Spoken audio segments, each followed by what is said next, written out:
কচুপাতা চিংড়ি বাঙালির বিভিন্ন নামী রেস্টুরেন্টের এক অতি জনপ্রিয় ঐতিহ্যবাহী রান্না হলো এই কচুপাতা চিংড়ি। এটি বাঙালির রসনা তৃপ্তির এক অসাধারণ নিদর্শন। নমস্কার বন্ধুরা, সবাইকে দ্য বেঙ্গলি কিচেনে স্বাগতম।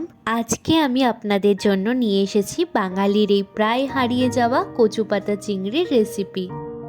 প্রকৃতির কচুপাতা ও সুস্বাদু চিংড়ির মিশ্রণে তৈরি এই পদটি শুধু সুগন্ধিই নয়, স্বাদেও অতুলনীয়। তাহলে চলুন দেরি না করে রেসিপিটা শুরু করি। আমি এখানে ফার্স্টে কচু পাতার একদম কচি পাতাগুলো নিয়ে নিয়েছি।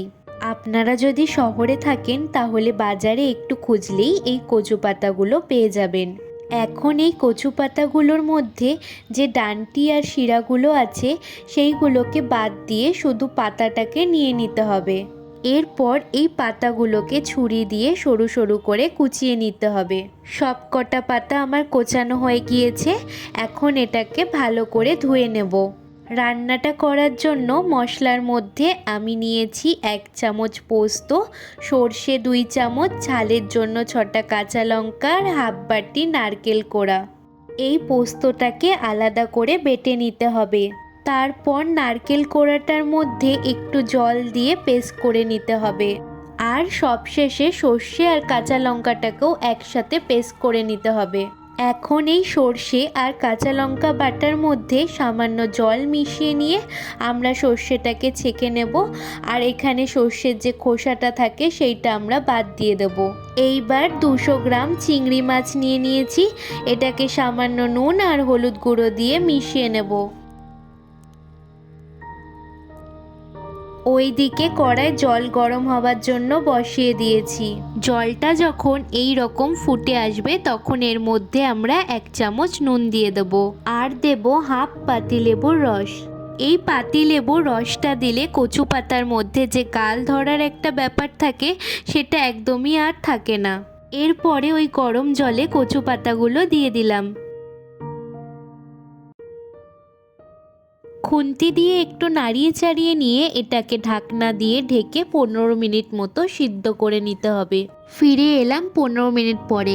পাতাগুলো দেখুন খুবই সুন্দর সিদ্ধ হয়ে গিয়েছে। এখন এই পাতাগুলোকে তুলে নিয়ে জল ঝরিয়ে নিতে হবে। এইবার রান্নাটা করার জন্য আমি কড়াইতে তেল নিয়ে নিয়েছি। তেলটা ভালো করে গরম হলে এতে চিংড়ি মাছগুলো দিয়ে 2 থেকে 3 মিনিট মতো ভেজে নিতে হবে। আচ্ছা, এখানে বলে রাখি, চিংড়ি মাছগুলো যেহেতু নরম হয় তাই মাছগুলোকে বেশি ভাজবার দরকার হয় না। বেশি ভাজলে মাছগুলো কিন্তু ছিবড়ে হয়ে যাবে। মাছগুলো ভাজা হয়ে গিয়েছে। এখন এইগুলোকে একটা পাত্রে তুলে নেব। এখন মাছ ভাজা ওই তেলে হাফ টিস্পুন কালো জিরে দিয়ে দিচ্ছি। কালো জিরেটা দিয়ে একটা সুন্দর গন্ধ বেরিয়ে এলে এতে কচু পাতাটা দিয়ে খুব ভালো করে 5 থেকে 6 মিনিট গ্যাসটাকে হাই ফ্লেমে রেখে এটাকে ভেজে নিতে হবে।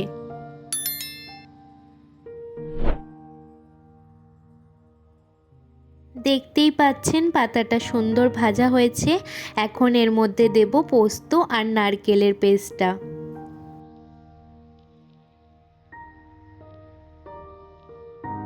খুবই ভালো করে এইগুলোকে পাতাটার সাথে মিশিয়ে নিয়ে ভেজে নিতে হবে।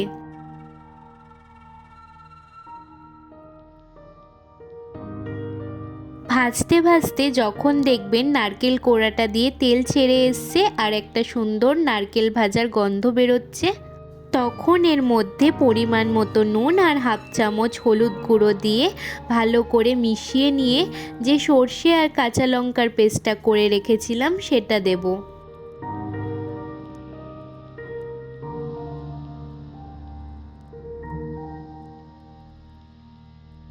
আর দিলাম সামান্য চিনি।